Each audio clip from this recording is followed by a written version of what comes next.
Okay, this is Brian Johnson. This is the follow-up question and answer session to the Amazon PPC Troubleshooting 1 webinar that we recorded on Friday, December 18th. And that recording is currently available on this YouTube channel. I'm also working on an edited version as well, so that we can save a lot of, we can skip over my own ahs and ums and such, as well as shorten up the time a bit. I think it was over 2 hours, I think 2 to 2.5 hours long originally. And we had a lot of information in there, so I wanted to try to clean it up a little bit, make it a little bit easier to listen to.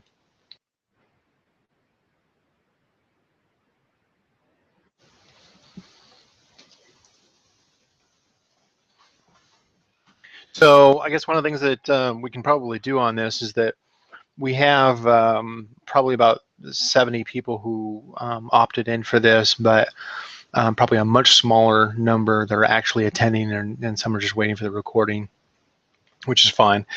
So just wanted to do some follow-up discussion because I'm sure there was probably some additional questions that came out of last Friday's call that either didn't get answered adequately, or we just needed to maybe go into specific use cases for this.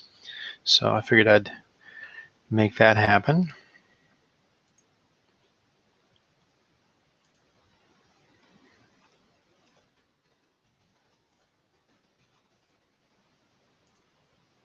So I guess the first question is going to be, I mean, we don't have any questions yet posted as far as in the chat here, but so if you're just listening, probably want to at least get at least one question. Maybe start out simply with just saying, what do you got? Have you listened to? Were you either on the call on Friday? Have listened to the recording of the call from Friday? And if so, what did you get out of it, or what do you need special attention on that we can cover today?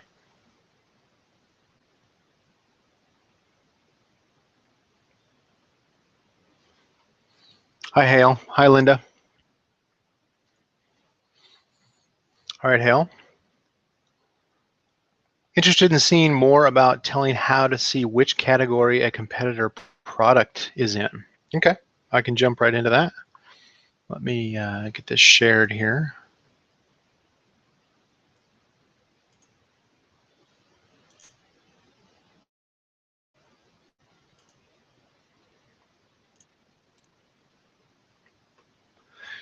So there is a couple different ways we can do this. One is, actually, let me switch over to a different web browser, sorry.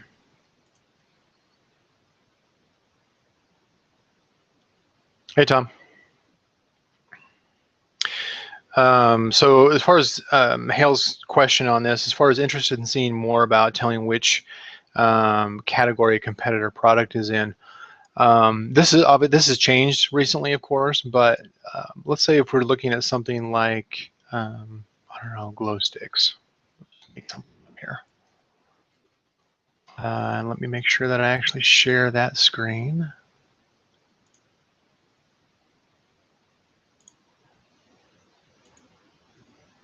Glow sticks. Okay. So with glow sticks, I had another example too. I totally forgot what it was. It was something like bowling balls or vampire stakes or something like that. But let's go with glow sticks for now. Let's see if this actually works out. So fortunately, this actually works out so that we do have some sponsored ads going all around this thing. So this may work out just fine. So Thomas, is it pronounced Tomas? Let me know how to pronounce that so that I get it correct, please. Okay, so in answer to your question, Hale, then as far as going in and figuring out, there's both category relevance to a search term as well as determining whether what category the other competitors may be currently listed in. So for instance, if I am targeting glow sticks in this example, assuming everybody can see my screen, then if I just do a search for my primary term, glow sticks, for instance, I'm going to see that the most relevant categories that Amazon considers to be in priority of relevance to the term glow sticks is going to be in the toys and games section, including light up toys as their #1 most, what they consider to be the most relevant for the term glow sticks. And so it doesn't matter what your product is, it's according to the search term based off of what they know converts for the search terms. And it continues to go down in this case, a single category, toys and games. Other search terms may bring back multiple top-level categories with just a few subcategories within each. And so ideally what we want to do to be considered most relevant by Amazon and try to get the best benefit from Amazon's to be the most relevant to what Amazon wants to see and allow them to give you better positioning not only in sponsored ads but also organic search results. You want to make sure that your product is listed in the most relevant, or at least at a minimum one of the listed most relevant subcategories in here.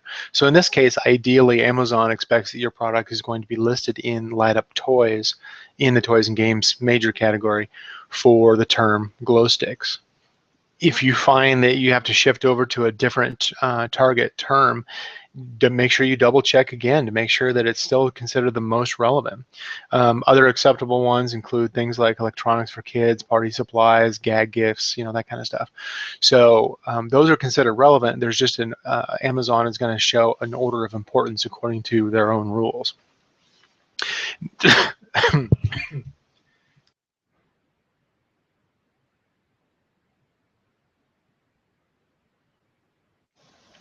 Sorry about that.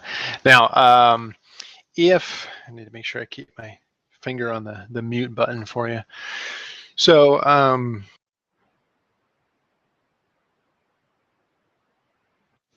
so if I am, let's say I am the eTech City or a Tech City brand here, or let's say if I am actually a Tech City is actually doing quite a bit of advertising here. It looks like they're dominating 3 different products along the first row of sponsored ads, which I think is a great strategy, because the more real estate that you own on the search results, the better you have a chance of somebody landing on your product and ideally converting. So if you've got different variations of the same product, whether that is quantity, color sets, packaging, whatever the case is, advertise those separately.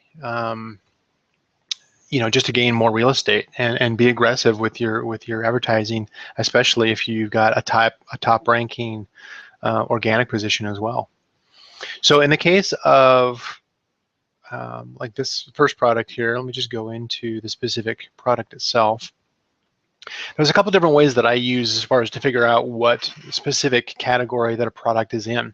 So if I'm within a specific product, and let's say I'm looking at my first competitor product, or if I'm looking at my own product as an example, I can simply search down, scroll down to where the Amazon bestseller rank is. And generally, I'm going to see that it's going to list, 1 or 2, sometimes, 3 or 4 rows in some cases of which subcategory and the ranking within that subcategory is, so that I can see what which categories that product is currently listed in. It used to be the case where you could have multiple categories. And then 7-8 months ago, they started coming down and saying, no, you can only be in 2 subcategories, what they call browse nodes, or category item type is the new name for it.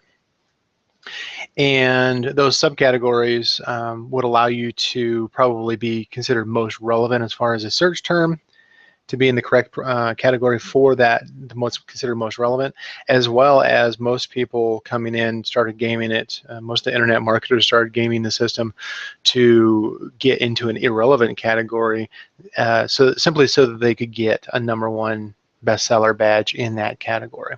So as an example on that is that light sticks may come back and be or glow sticks may be in party packs, it may be in light toys, and it may be in plastic whistles. You know, something completely unrelated that has no competition on it, and so your daily sales unit sales volume allows you to be the #1 bestseller. So Amazon started cracking down on that very recently. Put out a new policy and new training to their agents saying that you can only be in one category for real this time, and they started putting basically a canned response stating that we highly advise you not being in more than one category because of anti-nodes. Anti-nodes I'll get into, but they've really pushed out, most importantly, they pushed out the training to a majority of their agents, and so it's a lot harder, not impossible, but a lot harder to get into a secondary category as a result of just recent training. So in this case,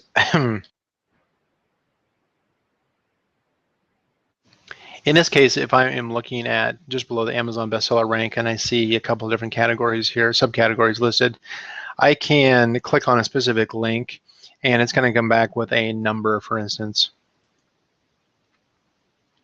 If I go into the specific subcategory, I can see a number up top here. That's actually what they consider the item type category number, or the browse node number.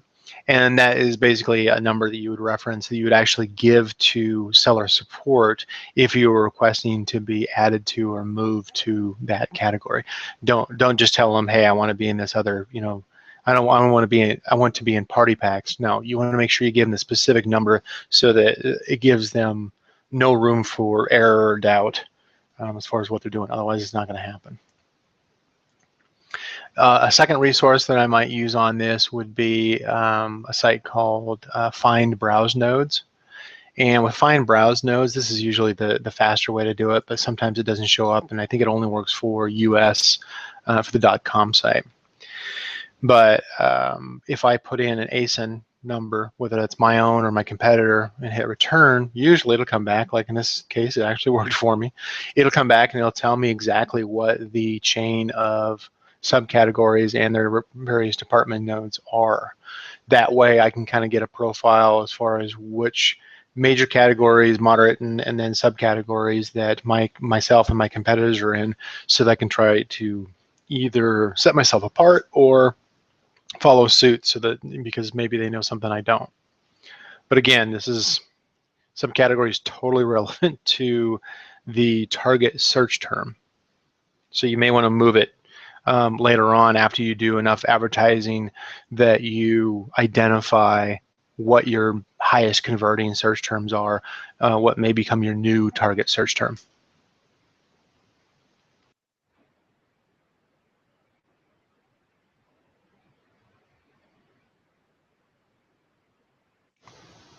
Okay, so hey, let me know if that covered as far as what you wanted to get covered here. Let's see here, Sunita. Seeing some listings with videos in places of photos. And does it, whether or not it affects pay-per-click? I don't think that it affects pay-per-click. Honestly, we haven't tested that enough.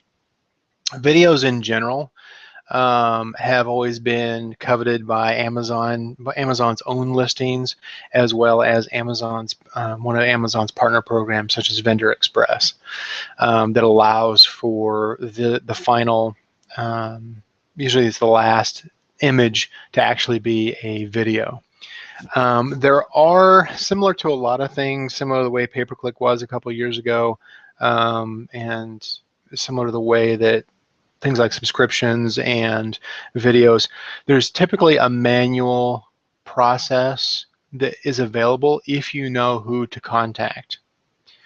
At this time, I do not know who that contact is. I know that there are others who do know who that contact is, but they're not easily sharing that. So if somebody does happen to know who that contact is, feel free to pass it over. But I don't think that it has any effect as far as pay-per-click Certainly would have an effect as far as conversion. If people actually take the time to look for it. Most people are not trained, most buyers are not trained to actually look for a video and then watch it. And so there's a little bit of a disadvantage because it's suppressed down into the images, and it's kind of an, oh, by the way, there's a video. But most people don't even look for it. Tomas, super URLs. Don't play much role anymore. What is your method to rank product for the main 3 to 5 keywords? Only with PPC or other method to use. So super URLs. We're still actively using super URLs. The only difference we've made on that is we've attached an affiliate tag on there to kind of mask a little bit as far as where the traffic's coming from. It's probably, Amazon is definitely kicking up their game as far as coming down on reviewers who leave multiple product reviews for deep or free, completely free discount. And so they're definitely starting to chase down people and ban accounts. They did that last year in a wave, and they kicked off over 10,000 reviewers for fraudulent reviews, and now they're coming back around again. Sounds like last week and this week they're starting to come back around and starting to ban, send out warnings to sellers, and then also banning reviewer accounts. So they're kind of coming around for a second pass on that. But we are still actively using super URLs. Ideally, what Amazon is probably looking more for is if you can bring in new buying traffic from an external website. Like for instance, if you're using a super URL to send traffic from Facebook or Pinterest or some of these other social media sites, then Amazon's going to appreciate that. It's a case of they've got enough data that they can look at the actual buyer and determine whether or not this is a professional reviewer, or if this is just a person who came in from an external link. They have enough data as far as if they handle that correctly. I don't know yet, but they could definitely determine. In most cases, they can determine as far as whether or not it's a professional reviewer versus an individual buyer. So I probably use them a lot less now. I certainly don't. I'm starting to reduce as far as the amount that we use on a bulk standpoint. But certainly anybody who's working in an ultra competitive niche knows that the top players are using black hat methods, and therefore they will continue to do it until they get their account banned, and they'll come back under a different brand and not even blink an eye. So it's not totally gone, but I would probably start reducing it or start making it come across a little more natural. Stop doing 100% or very deep discount on the promos. Try to work on external social media a little bit better to drive traffic in. As far as external traffic, super URLs on external traffic is what I'm recommending. You may want to just kind of diversify a little bit. You may want to mix it up, so they're using a combination of super URLs as well as basic instructions. Like AMZ Trackers Review Club is an example. I'm sure others are doing that now. Actually, instead of getting a super URL you still have the option of using a super URL, but you can actually just give like a 4-step instruction to the reviewer to say, hey, go out to Amazon, search for this, locate our product manually, and then click on it and then use the coupon. But again, Amazon can still see whether or not they're a professional reviewer regardless of how they got to that destination. So so on your second part of your question there, as far as how many keywords would you rank for? The more focused, the better. You may want to diversify into a couple of the related terms based off of what your search term reports, or if you're using PPC Scope, of course, that'll point out as far as what some of your top converting search terms are. You may want to use 2 or 3. I probably wouldn't go much beyond that, because otherwise you get a little bit diluted. Ultimately, you're going to have to kind of compare as far as the number of units that you're selling through as far as how that compares to what some of your competitors are doing as far as units being sold through on your target search terms. One of the things that we are working on with the software is to have a three-way view to basically be able to show you how many units that you're selling each day over time based off of organic promotional code or through pay-per-click, so that you can get a summary, say, okay, I did 10 here, 10 over here, and then 10 over here. So then I've got an average of 30 units going out each day. That 30 units going out each day is what is used as far as your actual, organic ranking for not only your BSR, but for the specific search terms that you're ranking for.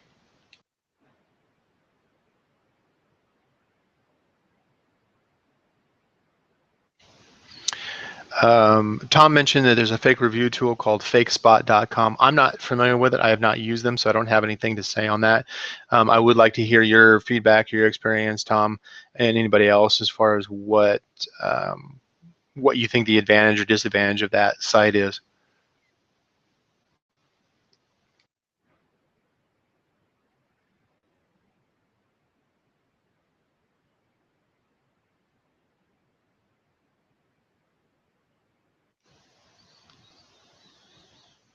Okay. I think one of the questions, while we're waiting for other questions to come in or other comments, was what was I going to cover on this?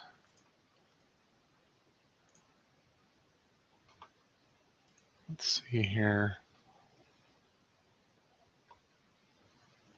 I had to do a category of relevance or something, but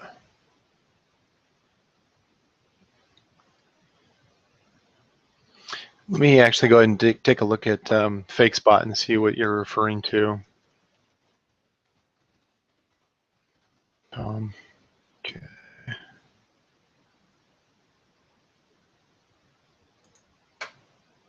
Let's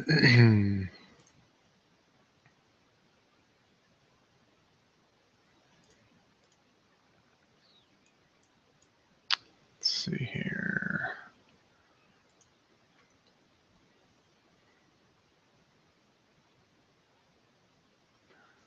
So on this one here, it looks like you put in your URL for the product.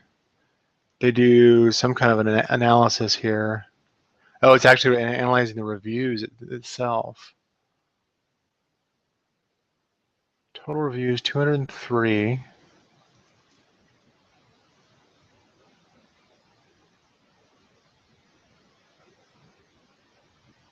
Okay, so it looks like this is going to take a little bit of time here. Let me jump back to Tomas's questions here. So you're asking, do you know how the #1 bestseller badge affects the pay-per-click campaigns? It doesn't. Doesn't affect pay-per-click. It helps with conversions, but not necessarily related to pay-per-click. So, I mean, I guess there's going to be a certain amount of it's gonna affect whether it's organic or pay-per-click. It's not going to be exclusive to one or the other, but it's basically going to be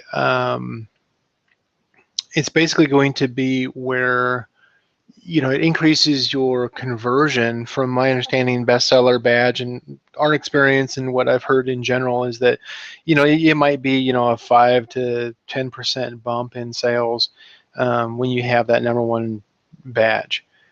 Amazon's system is going through and removing products from what it considers to be irrelevant categories. So keep track of that with your own product. Is that it's likely going to get moved around if it's in anything they may, and they don't always do it correctly. Sometimes it's a case of they'll move it over to the one that you have the #1 seller badge when they should have moved it over to the one that was most relevant to your most converting search term. So it's kind of a left hand not talking to the right hand. So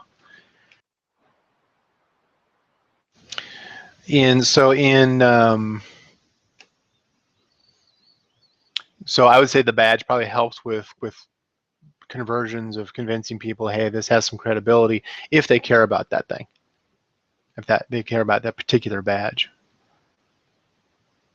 Do you know what happens behind the scenes? Is Amazon advertise your product more through emails or sponsored ads? Yeah.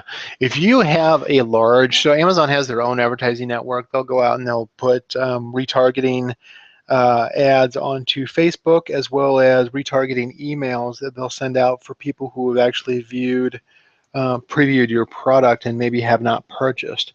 So typically there is you do have to be performing fairly well. I don't know exactly if it's tied strictly to the number of units that you're moving through. If it's tied to BSR, bestseller badge, any of that kind of stuff. I have not seen the specific pattern on that.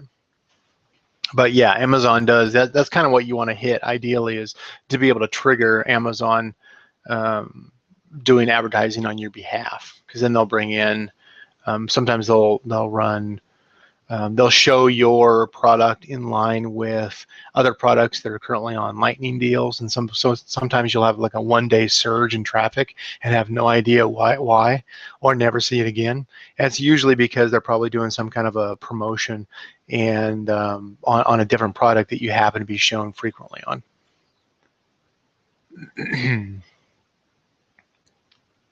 So I guess coming back here, Tom, as far as fake spot goes, so it looks like this is going through and saying this, like in this case here, is that 33% low quality reviews detected based on 203, which perhaps is suggesting that suggesting a couple of things. One is that most of the reviews were gamed. I don't know if it's looking at necessarily, I got this product for free in exchange for review, if it's looking for that kind of terminology, or if it's looking for any kind of unnatural language. Obviously, the word cloud is pointing out some of the more common terms that are used, but which may be good if the reviews actually had an impact on organic ranking anymore. Then I would say that this word cloud would probably help you kind of do some new keyword research. I would say that probably more relevant would be the question and answer section in a listing, as far as organic goes, more so than reviews.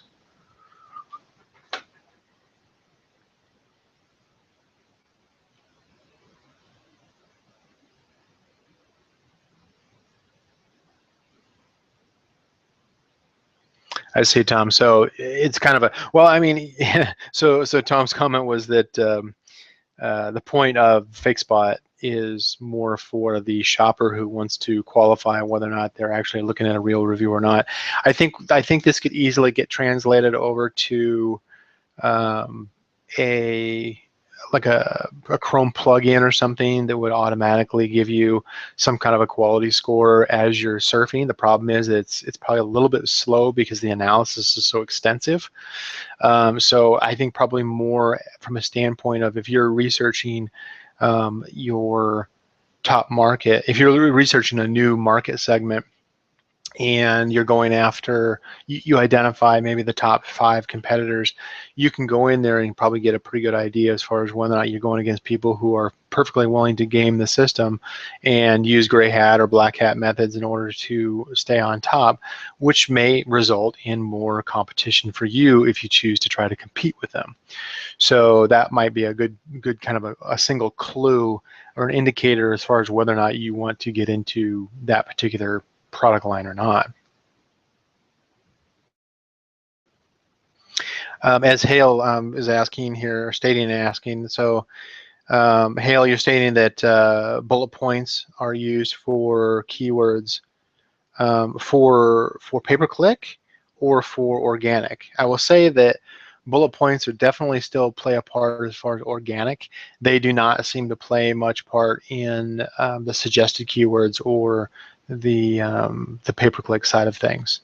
Very, very minor compared to the title and search term fields for pay-per-click. For organic, it would be definitely the title, the bullet points, the first 200 characters of the description, and probably the Q&A section, as well as in some categories it might be how the images are uploaded as well.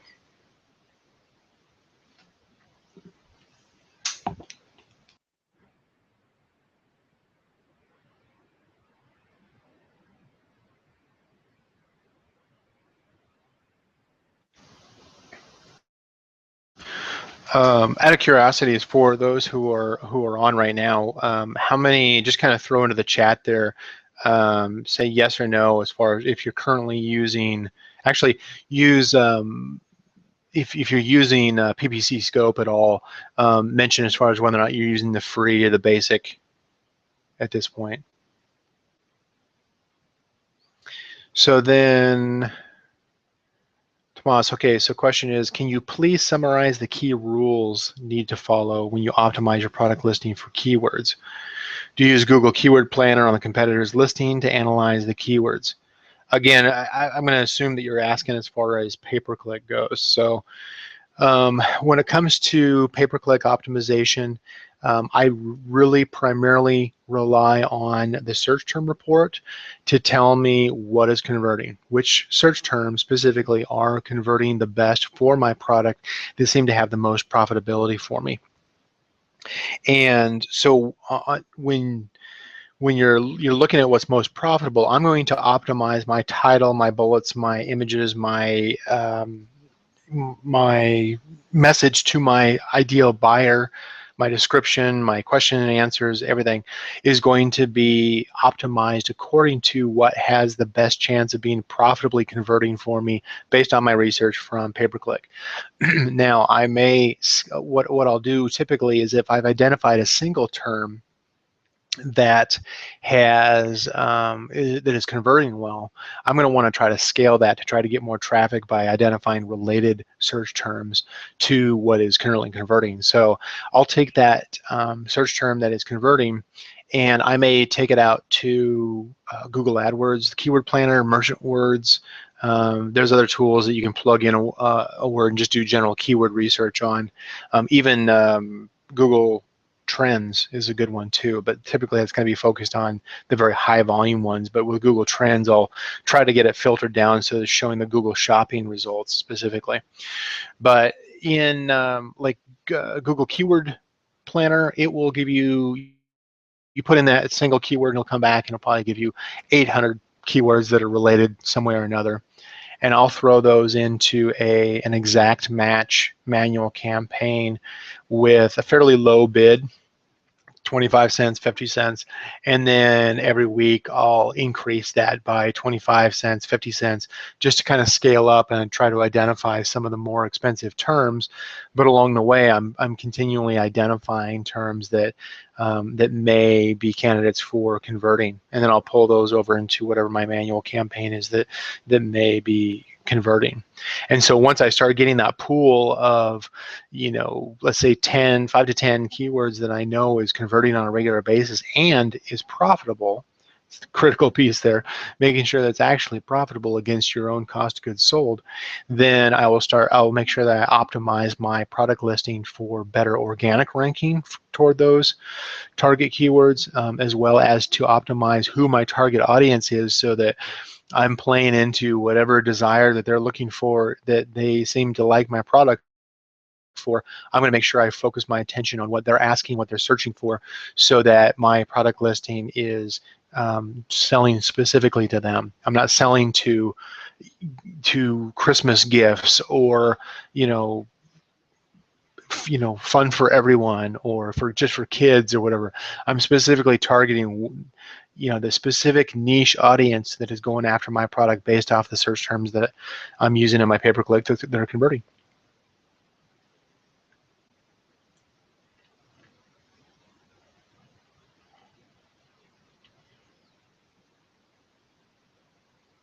Let's see here. Cover that one, cover that one.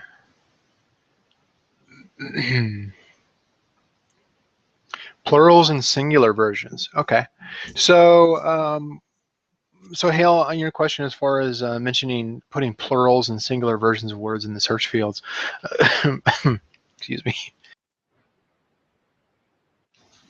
Yeah, so Amazon publicly states that they handle singular and plural variation, basically plurality, they handle the same. And you can see that in the search term reports or campaign manager even.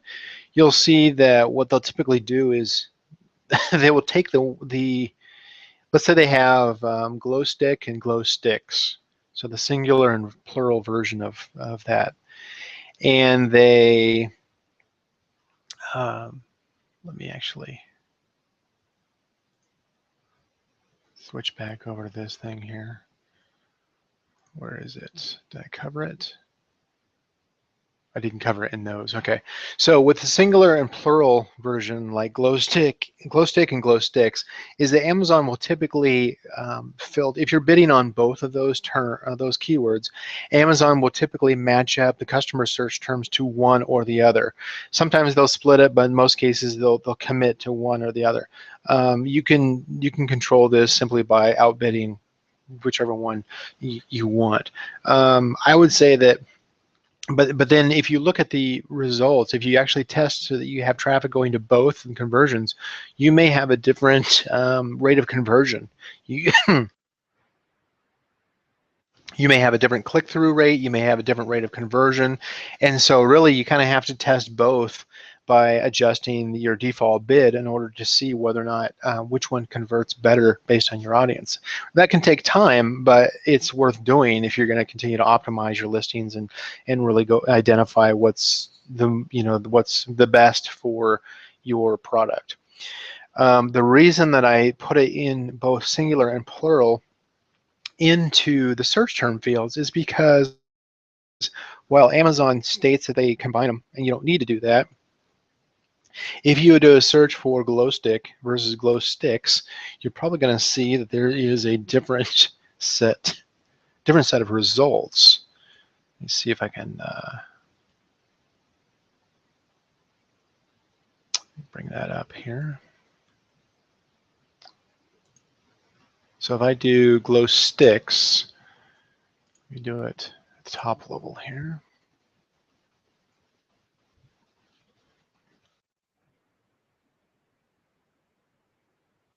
So with glow sticks, I've got the standard. I've got a set of the, the three Atexity sponsored ads on top. I've got a set of ads on the right-hand side, and then it goes in and it shows me light up toys, electronics for kids, and you've got a set here. Let me do a slightly different one here. Let me look at stick. And what you see is you get a different result. And this is not simply just a page 1, page 2 kind of result. You get a different result because it's a different term. It's a different word.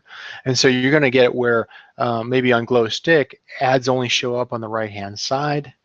Now, the number of people selling glow stick, let's see, this one's 29,000, this one's 4,000. And so there's a lot less competition in theory on the plural. But you can see, just kind of looking at the differences as far as the organic listings, the ads, even the categories. Let's check the categories. See, even the categories are quite a bit different between a singular and plural.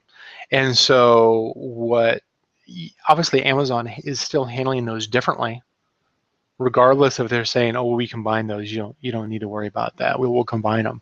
Yeah, they may match them up combined, but there's two different audiences going on here. So I would handle them separately. Ultimately, you may need to alternate between, if Amazon is simply combining the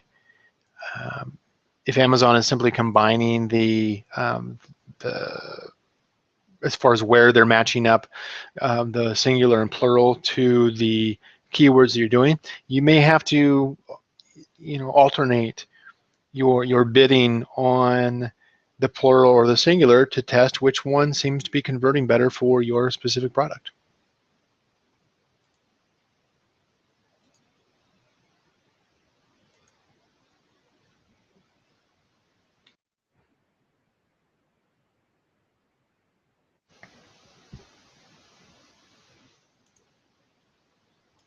What else do we have? Any other questions or anything else you want to explore?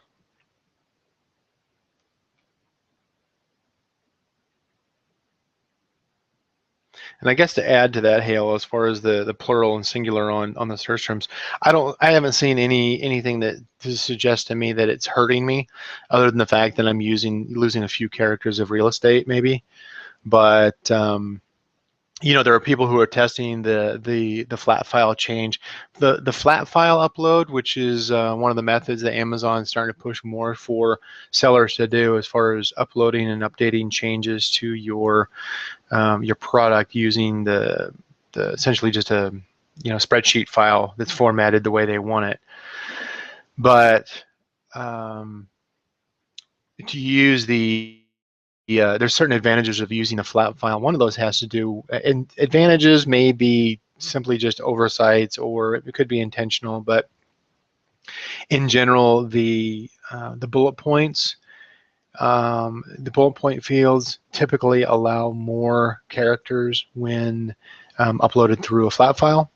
That could be category specific, as well as the search term fields may have more characters allowed.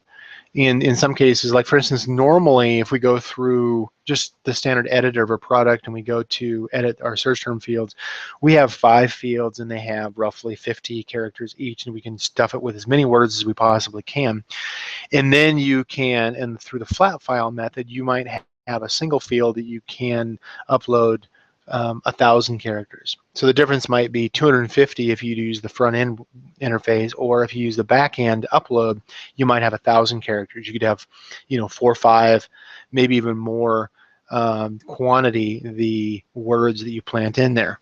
The challenge on that is you want to make sure, if you use that method and it happens to work for your specific product and category, is that you still try to keep it focused.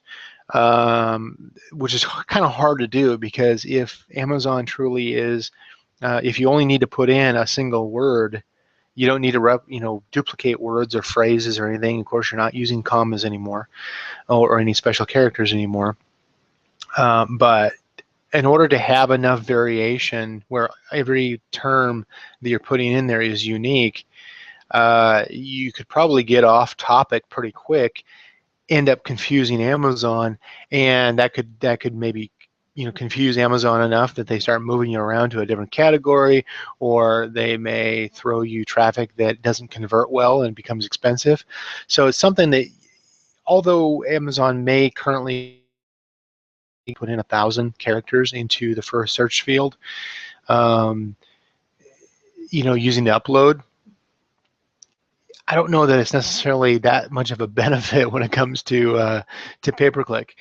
If organic takes that into consideration at all, maybe, but for pay-per-click, I think it's just, you can certainly expand on it and try to test it out, but ultimately I would probably take it off and do it in chunks.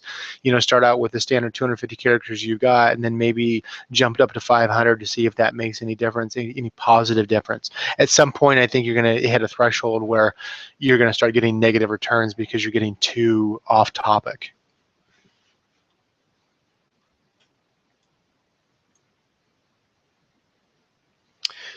Tomas, okay, so you told that optimize product listing, that's okay, but how would you optimize the product search term?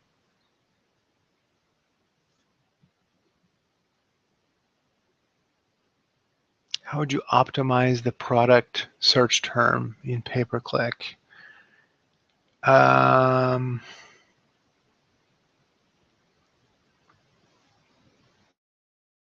trying to understand your question here. So how would you optimize the product search term? I guess I need a little bit more clarification from you on that one.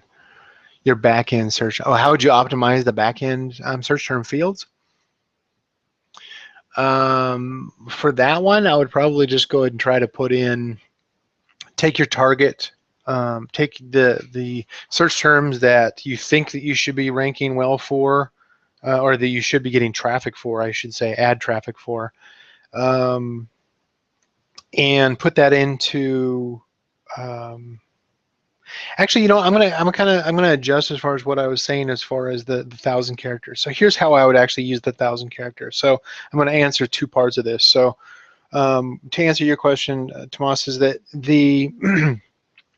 You don't need to put in phrases into the back-end search term fields. You can put in single words. I personally put in singular and plural because I don't think that it hurts me any, and it may give me an advantage because the terms are handled differently. And I want to make sure that my ad shows up for the two different audiences depending on where they search. Now, Amazon may funnel only show your ad for and they may show your ad for either one, but we don't have a lot of extensive testing on that because we haven't put the ad tracking into place yet, but we'll get to that. But I would say put in each individual, basically make a unique set of words so you're not repeating words, with exception of maybe singular and plural. You don't necessarily have to worry about order. I haven't seen any difference as far as whether or not I have, 3 search terms in the first field and 3 different search terms in the second field that normally would be, does Amazon basically use the different fields to build phrases, or do they use the same field? I haven't, honestly, I haven't seen where that makes any difference as far as whether or not I try to combine all the words that are in a phrase that I'm targeting into one field, or if I spread it out each word into different fields. Doesn't seem to make any difference as far as I can tell. The exception that I'm going to say as far as I would go after basically breakup, similar, actually, kind of the way that fake spot was doing with the word cloud, is we've got a feature that's coming soon that is we're in testing on right now that does something similar to the word cloud. And what it basically does is it goes in and it analyzes your entire list of customer search terms and picks out the individual word or word pairs that and then associates basically a dollar value to those so that you can determine, okay, in this example, as an example, we're not using a word cloud like they're using here on the fake spot, but it is a similar concept. But basically what it's doing is that, let's say you have great and kids shows up. Maybe the term great is found frequently in 20 of your customer search terms, and maybe all those search terms seem to be profiting pretty well. They're converting well, they're converting it with a profit. But then you go down here and you look at Halloween, and maybe Halloween shows up in 20 of those customer search terms also, but hardly any of them are converting. And so what you're looking at is you can start identifying individual words as well as word pairs, 2 words, 3 words, that type of thing, and the associated value with those, so that you can understand as far as which individual words are most likely going to result in a positive net conversion for you. Because there may be cases where your best converting search term has the word Halloween in it, but the next 30 customer search terms, all lose money, and ultimately lose money more than you made off of that one customer search term. You'd handle that a little bit differently. You'd basically separate the individual search terms, isolate the ones that are working, and eliminate the ones, or reduce the bid on the ones that are not working. But for something like the search term fields, this is going to come in real handy, because then you're going to know the individual words that contribute the most value, not simply just the phrases that come up, but actually you're going to know how often they come up profitably for you, so that you can optimize your individual search term fields for the most profitable individual words that, when combined, result in a lot more profit in your advertising campaigns. So then the way that this is kind of my additional thought as far as if you have extra room in your search term fields, and especially if you're using the 1,000 characters from the flat file upload, and I think they call it something else too, but the original term was flat file, inventory file upload, I think, maybe, but use that to locate your competitor brand names. So if you have, like in the example of the glow sticks here, if you are competing against a Texity, Hotlight, Lumistick, Super Bright, I would throw all those. And in fact, you can see your whole list of all the top brands that are in here. Now, some of these are going to be so generic, like generic, that it's not going to, it's too generic to actually put in as a name. But in some categories, you're gonna have it where, like glow sticks is probably a bad example as far as off Amazon. But I literally would take, if I'm selling a product and I think that, let's say Best Buy, I know that Best Buy would sell my product. Best Buy probably sells other brands of that same kind of product that does not sell or does not sell aggressively on Amazon. But people are out there, they're at Best Buy and they say, hey, here's this $24 product. Let me see if I can get it cheaper on Amazon. They'll search for that brand name. And so you want to make sure that you are locating some of those national brands that are selling well on some of these, these national retail chains. Identify those brand names, put them in there. If you've got any room in your search term fields, put them into your search term fields and make a manual phrase match campaign for a list of your competitor search terms or competitor brand names. Now, one exception to that is that Amazon originally, I don't think they're really enforcing it, but originally it was considered against terms of service, or they basically kind of frowned upon it if you were targeting, if you had competitor brand names in your backend fields, whether it's search term fields or, certainly not in bullets and that type of thing. The reason for this is that some brands have engaged or held Amazon accountable to help them protect their brand. Things like Botox, Disney, some of these that have very aggressive legal departments.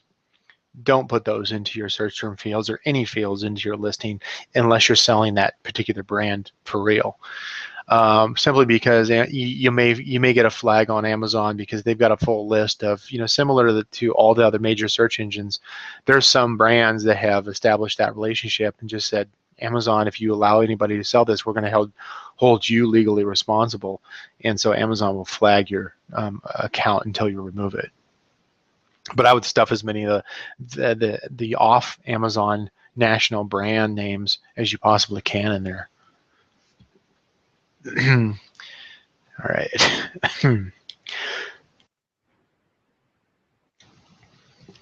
Hale, okay, so you'd love to see my list of about 200 different things you check out. I know, right? Yeah, it's true. I do have a whole. I'm kind of rather dynamic when it comes to each of my consulting calls with my clients. It's more of a case of I look for. I don't go through necessarily a checklist to say, okay, I need to check this first, this second, this third. It's more of a case of I've got some general observations just because I do it every single day. I've got typically 2 appointments every single day. And plus my own brands, plus obviously building, helping to design software and advising mastermind groups and that kind of stuff. So it comes back quite a bit where I just can look at a search term report as an example. That's my first report that I go to, and I can identify a number of things that just kind of stand out as being, quick fixes. But ultimately, when it starts getting into more of the refined optimization, and you're trying to cut off 0.5% off of your ACOS, that's when you really need to get into looking for patterns and some of the more subtle things that. And weighting as far as the value of this word or this phrase compared to something else, and making sure there's not duplicates. And so I would say certainly that the troubleshooting checklist is a really good one for troubleshooting problems. I'll have to work on that one for you. It's from just an optimization checklist. That's actually a really good idea. See, next question here. So If the reviewer leaves a review included in the review the main keywords of your product, will it affect your product's organic ranking? My answer is no. It used to. It used to a couple years ago. But Amazon really came down last year on the fact that their review system was being gamed heavily. You know, there's probably a little bit, you know, we could certainly find situations or examples where it's like, well, this word or this phrase is nowhere else in the listing, but if we do a search for it, then it comes up. Yeah, you know, that's going to happen. But does it really help you to propel you organically against competitors? Not so much anymore. Like I said before, focus in on your, for organic, focus in on your image, your title, your bullets, your first 200 characters of your description, and your Q&A, your questions and answers.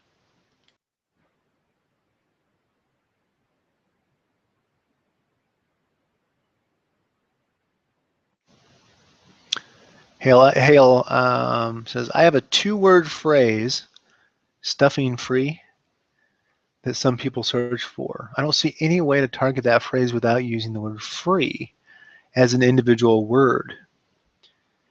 Can give combos, do not want. I'm not sure if I understand that last part, but let's see here. Okay, so basically where you have an item, where you have a targeted word with a generic word, yeah, that can be problematic because typically the generic words are very untargeted, and therefore they convert usually pretty poorly. Obviously, well, not obviously, but you know, if you're thinking, okay, my product is a good, and you're advertising for Christmas gift, and maybe you're trying to do an exact match on Christmas gift, you might get a ton of impressions, and you get absolutely 0 conversions, just because it's so untargeted to whatever your specific audience is. So I would say probably when it comes to bidding on a term that includes both a specific and a generic term, make sure you combine them together into a phrase or exact match as best as you can. The other thing to do is use both, you know, use that word pair or that phrase, do some additional keyword research and see what other terms come up. Ultimately, our phrase counter, kind of our equivalent of the word cloud, will certainly help identify more of those, and obviously whether or not it's a profitable word versus an expensive word, and then you can make a better decision off of that. But I probably would not leave it as a broad match. I wouldn't. I'd eliminate it from an auto campaign. I wouldn't bid on it from a broad match. I would definitely use phrase on that.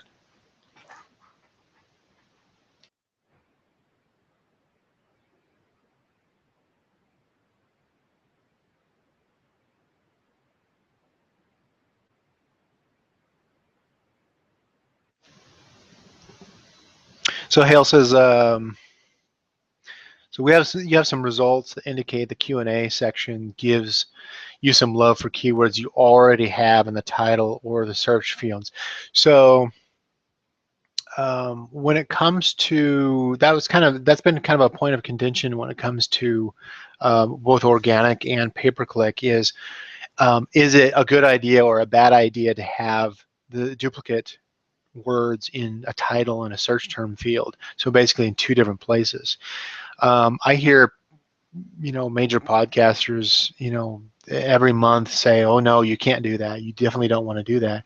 I have not seen any disadvantage to having the same term in both locations. I've tested it both ways across multiple accounts, and I don't see any advantage or disadvantage to having it in both locations. So I don't know what these guys are talking about sometimes. Sometimes they'll throw stuff out, and I mean, I throw out theories, but at least I'll try to identify and say, you know, and hopefully, you know, most of the time I'll say, it's like, you know, I don't have enough data to tell you for sure on that, but we certainly have enough account of visibility that we can do those kind of experiments. But again, every product, every search term, every category is a different animal, and so all you can do is just test it to see if it works in your situation. Now, as far as Hale, as far as what you're saying on that, yeah, that's a good observation. Certainly, is that if you have, similar to the title search term pairing, if you have it in your title and your Q&A, that maybe give you, you know, an organic bump, as I'm assuming is what you're saying, and maybe even is, so you're saying is that my thought is giving answers with keywords you already have seems to help. Yeah, I mean, definitely, you know, stuff your answers, you know, have somebody plant a question there that you can come back and stuff a bunch of, you know, basically keyword stuff in your answer. But there should be some kind of a correlation with other fields in your listing. Otherwise, Amazon just ignores it or gets confused and sends you bad traffic, non-converting traffic. And that's part of optimization, is try to make sure that the consistency and relevancy of you within your own listing stays true, so that you're not getting so diverse that you start losing your target audience, or especially you start confusing Amazon.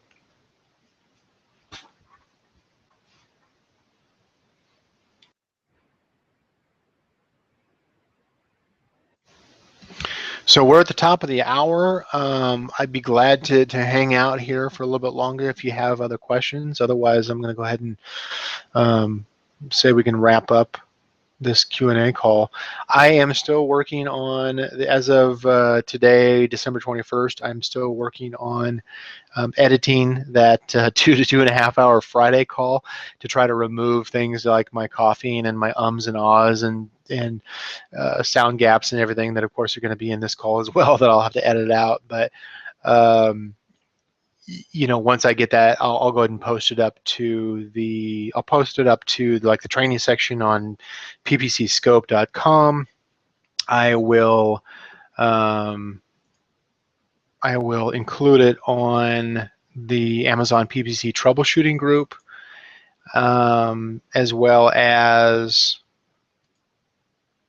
I don't know if I can do it in the Google. I don't necessarily know if I can do it on YouTube's site, if I can re-upload the file or not, but I will certainly try to do that. But I'll make sure that I try to communicate it out there someplace, so that people can follow up with it. One of the things that I was going to say is that, let's see here.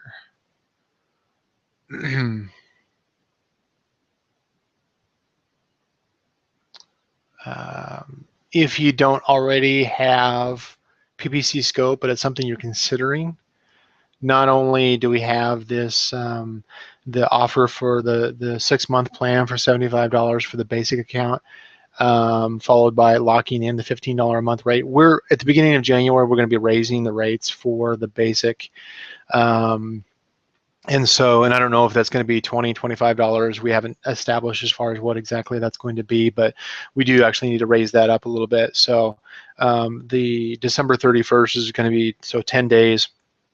December 31st is probably going to be the last day that you can get the $15 per month.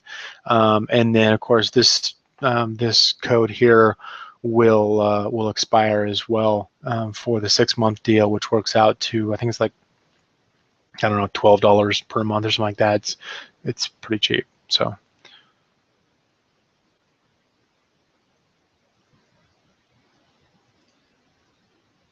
let's see here.